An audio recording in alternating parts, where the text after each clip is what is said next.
Welcome back to the channel, my friends. Warhammer Man Studios. I'm Warhammer Man, and today we're taking a look at the Cities of Sigmar, Pontifex Zenestra. This video is sponsored by CMO Games. More on that later. Cities of Sigmar, raise your wheels in prayer for Pontifex Zenestra.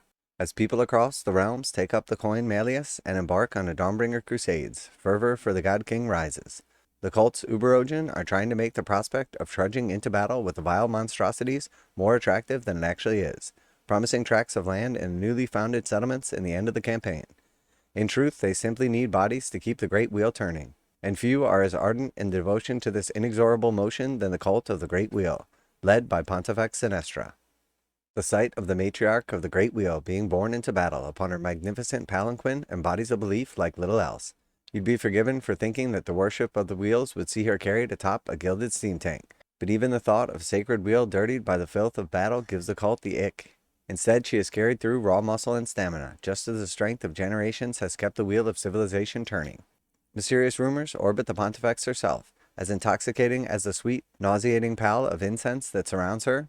Some say the fiery Ashquin woman earned the touch of Gal Maraz. Others claim she isn't even mortal. Those who question her providence tend to find themselves crushed under the weight of a stare, so heavy it could drive a man into the mud like a tent peg. Regardless of her origin, her power is undeniable to those who march to battle besides her.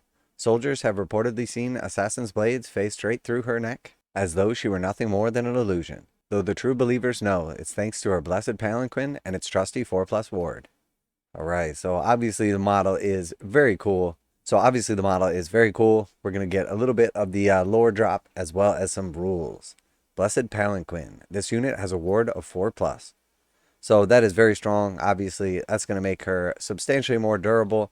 But without knowing like wounds or some of the other stats, we don't know if she's going to be able to be targeted. As a vessel of Sigmar, she is able to channel the divine might of the God King himself, blessing those that surround her. This usually confers one boon to her followers. But if the Great Wheel has been significantly oiled by the blood of the faithless dead, she will design to hand out two.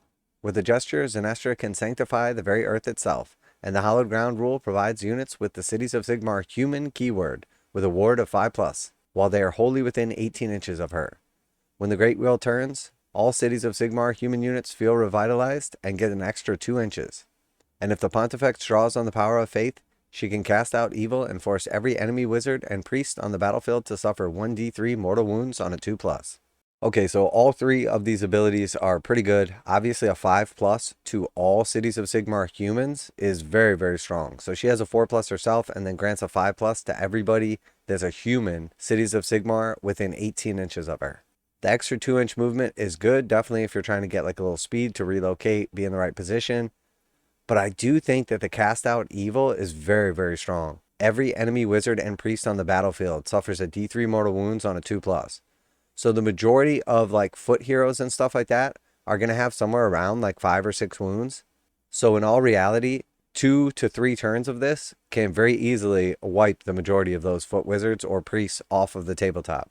So if you're playing somebody like Slaves to Darkness that has ability where all of their heroes become wizards, there's situations where you might be doing 5 or 6 different sets of d3 mortal wounds each turn. So definitely very, very powerful and has some nice abilities and gives her the ability to kind of switch between them or have even multiples active at a time. Really strong. Definitely a big fan of this. Vessel of Sigmar. Vessel of Sigmar is a prayer with an answer value of 3.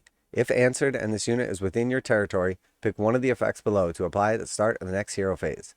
If answered and this unit is not within your territory, pick 2 of the effects below and apply until the start of your next hero phase instead of 1. So if you're in your territory, you need a 3-up for this prayer to be answered. But if not within your territory, you pick 2. So you only make a single roll. On a 3+, the prayer is answered in your own territory. It activates 1 of her abilities. Outside of your territory, it activates 2, but you still only need make the 1 roll. So very cool. Hallowed ground, friendly Cities of Sigmar human units have a ward of 5+ while they are within 18 inches. So it is wholly within 18 inches. But because she's on a decent sized base, it's not massive. That's going to give you roughly like a 40-inch pie plate. So if you keep her in even like a semi-central location, you're going to be able to hit the majority of your army. So it definitely makes a lot of sense if you're going to focus on Zenestra to also focus on human Cities of Sigmar units. And then the Great Wheel turns, add 2 inches to the move characteristic of friendly Cities of Sigmar human units on the battlefield. Not nearly as good, though, as the other two. And cast out evil, roll a dice for each enemy wizard and priest on the battlefield. On a 2+, that unit suffers a D3 mortal wounds. Now a quick message from today's sponsor. CMO Games has been selling Games Workshop products online for over 20 years. They carry the full line of Games Workshop products, including Warhammer 40,000, Age of Sigmar, Necromunda, Blood Bowl, paint tools, and more. Almost all Games Workshop products are priced at 15% off MSRP. CMO Games takes pre-orders for most Games Workshop products released at their earliest date possible. 12:01 a.m. on Saturday, they go live. Most of these pre-order products are also priced at 15% off MSRP. CMO Games offer free shipping in the US 48 with an order of $50 or more. Their customer service is top-notch and they ship most orders within 24 hours. Visit CMOGames.com using the affiliate link in the description and let them know that you heard about CMO Games from Warhammer Man. Now, back to the video. A coruscating halo of lightning follows her around the battlefield. Tines of celestial energy blasting enemies of Sigmar. This power not only harms Sigmar's foes, just a few months as a palanquin bearer will reduce muscular use to withered old men. There are, however, always more lining up to take their place, which is perhaps understandable if the alternative is standing shoulder to shoulder in a Castellite formation.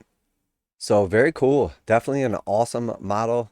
Really big fan of the overall look of it. Can't wait to hear a little bit more of the lore. I'm sure at some point in time we'll have a little better idea as to what exactly is going on with this piece, what the lore is, and why there is a dead body sitting on the back of it. Definitely get the impression that this thing sort of like sucks the life out of everything around it, friend or foe, and maybe has something to do with her and the skeleton as well. Regardless, super cool model. So far, the lore has been awesome. The rules are awesome. I am very excited for Cities of Sigmar, and I haven't specifically decided which of the specific cities I'm going to play, but I think this one seems the most likely, as I do really like all the look of the human units and everything. This is a really cool piece and very powerful. So I haven't made up my mind just yet, but I'm definitely leading towards the wheel. So let me know what you're most excited about, what you're going to be picking up, if you think you're going to be playing with the Blessed Palanquin in your games, if you think Zenestra is going to be the way to go, or if you're going to focus on one of the other cities of Sigmar. Always like to hear back from you guys in the comments. I'm actually really excited and can't wait to start painting these. Special thanks to CMO Games, as always, for sponsoring the video. Check them out to save 15% on Games Workshop, link in the description. That's it for today. Warhammer Man Studios, I'm Warhammer Man, and I'm out of here.